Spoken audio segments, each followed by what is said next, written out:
Hey guys, welcome to another episode of Badass Clinician Podcast. I absolutely love this episode. This is an opportunity for me to address some of the false beliefs that I had within the past 4 years, and I just kind of laid them out, one by one, and really faced some of their discomfort, from the past. Most of them, or some of them, will resonate with one of you guys, and I hope this helped you move forward when it comes to what you're trying to conquer in your personal life and also in your business. I recently just learned, and I've learned this after my dad passed away in 2019, was money doesn't solve all your problems. It's only solve your money problem. And that's a false belief that I have. I always think I can always work more. I can always hustle more. I can always grind more. I can always make more money. It might solve some of the money problem that you have as far as bill and stability, but as far as health, relationship, and how you interact with people, money doesn't really solve any of that. So I had to really get uncomfortable with viewing my relationship with money. And it was unhealthy because I would just, when my wife and I first met, she pointed this out where every time we go on a date, and because I didn't have any money back in the day, I always bring up free stuff. We should go on this free thing. We should go do this free stuff. And to me, it's wow, I didn't realize that until someone pointed out. And now, I'm constantly fighting back that gremlin where I think money just control everything, but it doesn't. So, what I'm trying to get into a point where, I look at money just another source of energy, a source of almost resources to help me achieve bigger goals, right? So now the fact that we have more revenue with the business, I get to have an opportunity to hire someone that can do a way better job. I get to employ people that can be creative and do their craft better than I would. I get to help more people by employing the right clinician, right? I get to help more patient by sending them the right message on YouTube, using podcasts, doing content like this. I get to help more business owner to overcome some of their false beliefs, right? So to me, that's really the best part about having money is your ability to do things with it to create a greater impact. So rather than it just being only self-serving, and I think, again, you need to indulge a little bit in order to make everything's worth it. But there's a point of indulgence where the bell curve kind of go down south and you just indulging and you just committing gluttony. You can only eat so much until you're full, and then after that you just feel like crap, right? So I think it's the same thing when it comes to money. So having a good relationship with money will probably, and I already feel it, it's helped me attract the right kind of people in my life. And those people create such a huge impact in other people's lives. And I want to do the same. It's a huge personal favorite of mine when it comes to false belief is that if I'm not treating, I'm not making money. So that's a big thing, especially when you grew up in the family dynamic that I have, immigrated here, and we didn't have anything. We used to pick up soda cans to take to ShopRite and then to put them in a machine to get 5 cents, right? So this is the kind of upbringing that I had. So everything was all about money. How do I make money? What do I do? If the job's doing this and I don't make money, then why am I doing it, right? So the first time I wrestled with this was when I had to write an email. I'm like, wait, why am I writing an email when I can be treating a patient right now? Because I don't see the money right then and there up front. I don't see the cash transaction. I can't wrap my head around it to say that I'm actually going to make money, if not even more down the road, because these are tasks that will get more people in the door. So if you're doing a one-on-one treatment, right, you can only serve one person, and your dollar value is capped to that 1 hour. But if you're doing a high leverage task, as for me, the biggest high leverage task I've done this past year was written a book. So I wrote a book on ACL rehab, and that took me a long time to do so. And if I have to do a calculation based on the hour that I spend to write and the editing and all that stuff, it would probably cost me close to $10,000 in hourly wages, right? And for me to overcome that, I'm like, hey, it's going to cost me $10,000, but the potential, the upside of this book and the impact that this book going to have and how many people I can help is massive. So from a math standpoint, me pretty much giving up $10,000 to write that book have brought me back 4 times as much within less than 6 months. So within that book, the book is a truly passive income thing where I put it on Amazon and we sell copies when I'm sleeping, right? So that's the first leverage. Second thing is it's a great place for me to connect with patients and potential patients that are most likely going to come in and buy big packages from us. Like I have sold 10 packages. I have sold 20 session packages of this. And then the 20-second packages is, close to $10,000. That's right then and there. I made my money back, right? So do not get caught in trading your time for money.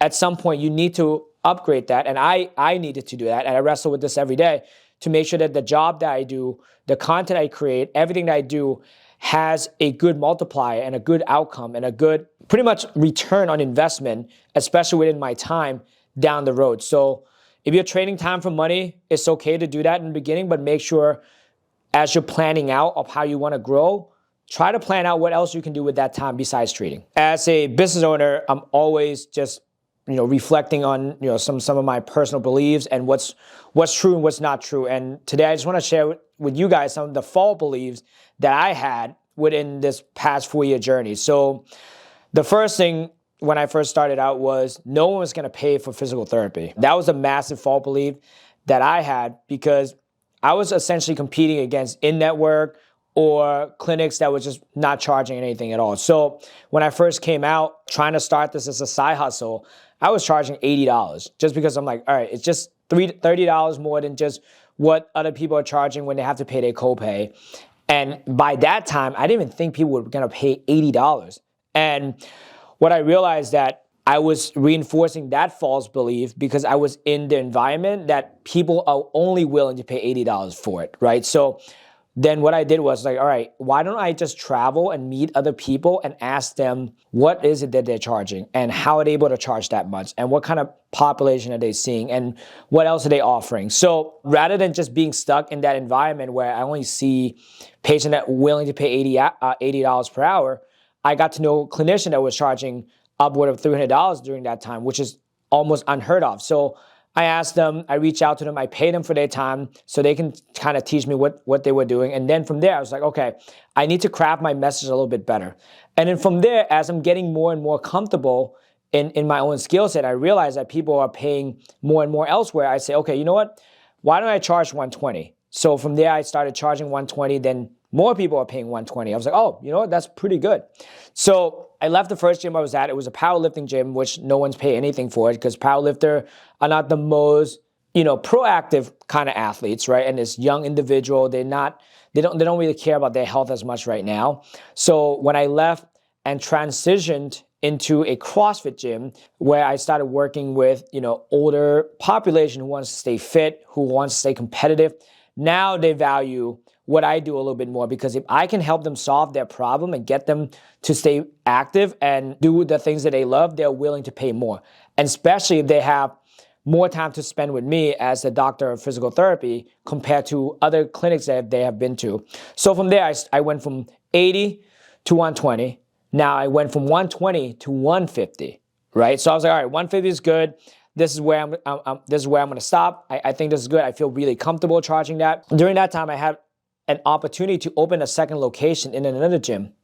And within that gym, there was already an established massage therapist there. And, he does a lot of hands-on stuff, all of that. And we got to talking and we have some clinical conversation like, hey, how do you treat? How do you do this and that? And he said one thing that really struck out to me in a way where I'm like, wow, I thought I was confident, but this guy is way confident than me. He was saying that if I cannot help them, they probably need surgery. And this just went against all my beliefs when it comes to being a clinician because I'm always movement driven and I do hands-on stuff just to get better outcome when we do movement. And the fact that this person only does hands-on stuff and say that he wholeheartedly believe that he's almost like God gift to earth, that if he can't solve this problem, no one else can, and this person needs to get surgery, it's really shattered like, oh my God, I'm not that confident at all. This guy is way confident than I am. And by that time, he was charging $200 a session. And here I was, went to all this training, went to all this continuing education, travel all over the place, spending my own money, trying to make this work, charging way less. I was like, well, if he's going to charge that much and this is how he believed, there's no way I can charge less than him because no one's going to think to come see me. People are going to perceive that he's more valuable because he charged more. And that's just how it works, right? A Louis Vuitton bag costs more than a Coach bag just because of the brand. And people will pay more and perceive value because of the price. So at that point, I raised my price to $250 just because I needed that to be like, hey, if people are going to come and spend $200, they'll spend an extra $50 to come see me. And I can actually help them get them where they need to be, without surgery. So that's really shattered my false belief on the first one that people wouldn't pay for anything when it comes to that. So that was probably 2 years ago. And another time that we had to raise prices was during the pandemic. And we did it because everything was getting more expensive. And we really have to up our service in the safety way. And the only way to do that is to charge more for what we do. And when you charge more for what you do, you create almost like an exclusivity for individuals that are coming in. So when people feel the exclusivity, they kind of feel safe because the place that we had was extremely big and we were seeing one-on-one. So people are willing to pay more so that way they feel safe. So for me, that's shattered another false belief that I had when it comes to price ceiling. Fast forward as where we are now, I can almost confidently say we're one of the highest, price point when it comes to cash-based clinic in New Jersey. We charge $349 per session, and we do that because we get to provide the highest quality care and experience for everybody. So if I can go from charging $80 4 years ago to charging $349 right now, you guys listening to this, you have some false beliefs that you have to address. The price one is the first one you need to address. Second false belief that I had was I am the only person that can do this job. And when I say this job, it's very broad because as a business owner, you do every single thing. So in the beginning, I learned this from my parents who own a Thai restaurant where they did not want to hire. All they want to do is just do everything themselves. So they would cook, they would answer the phone, they would do delivery. I mean, think about that. Like my dad would leave the kitchen to go do delivery and then come back and cook. Like in hindsight, that doesn't make any sense. But exactly what he was doing, that's how I was operating. So I would answer the phone call, I would verify all the insurance, I would call the patient back, talk to them about the service that we do. I would then send out intake form, I would check on intake form, I would check people in, I would check people out, I would schedule them, and I would call them the next day to follow up to see how everything is doing. So that's like 10 things I was doing. And I had such a hard time letting go of any of those 10 things. Just because in my head, I was raised that no one is going to do a better job than you can, especially when it comes to your business. That is wildly wrong. If I'm doing 10 things and I hire someone to just do the one thing, no matter how good I am at that job, they're going to be better because they have more time. Because they have more time, they have more volume to practice, and they have more time to learn to get better at that job. So that's something I had to get, over very quickly. So I hired my first admin who works remotely, and the craziest moment I did was I used to take a phone call on another Verizon cell phone, and what I did was I hand that phone over to her for her to answer the phone, and that was probably like the most nerve-wracking thing because now I have no control over that. But it's also the best thing because now I didn't have to wake up at 7 a.m. to answer a call, or I don't have to worry about the missed call that just happened while I'm treating someone. So I was able to offload that. And then I was like, you know what? Maybe I'm not good at those things. Maybe I'm just saying that to myself so I can stay in control. So that way I don't have to offload that. It's not really the mindset that I can do these things. It's just that, no, I just want to control these elements. And in order for me to control it, I have to say that only I can do this job.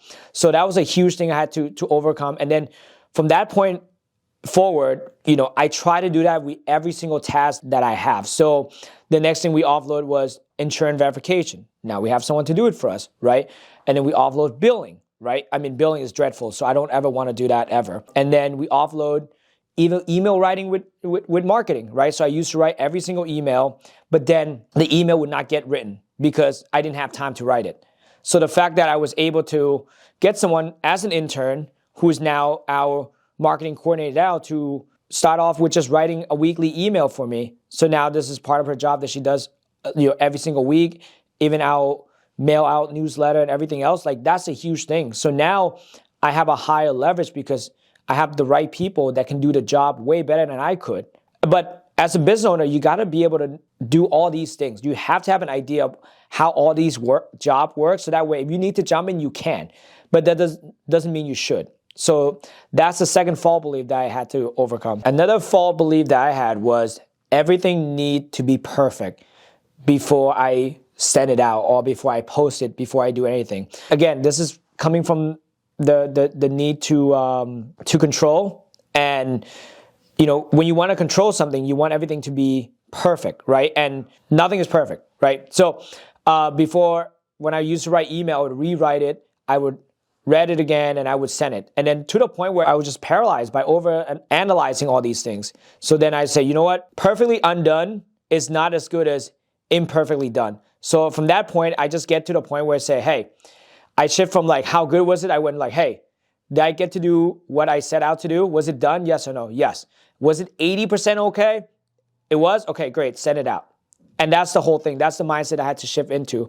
Because, again, going back to the other false belief is that if you think you can do everything really good and you don't have time, you're still not going to do anything well. So you need someone that can dedicate their entire time to do that job, and they can do a way better job. So don't get perfect, just get it done. That's another false belief. Another false belief, this has to do with work culture. So in the beginning, with the original team that we had, we kind of run it as a family style business. And again, it's all going back to my background of my parents owning a family restaurant. So in a family restaurant dynamic, it was my parents and my sisters. So when someone's at fault, you can't blame anyone because it's family, right? And again, you guys can go back to Thanksgiving dinner, Christmas dinner. When someone's getting in an argument, or someone says something that's not polite, the overarching thing is like, oh no, that's okay. He's family, she's family. Just let it go, right?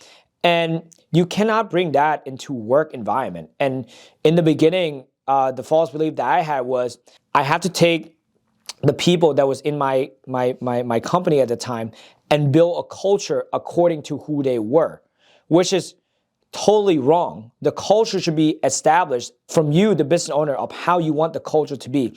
Then you hire people according to your culture, if they fit the culture or not. If you do the other way around, then you just are pleasing everyone. And what worse than thinking that you can do everything is thinking that you can control people and that you can change them.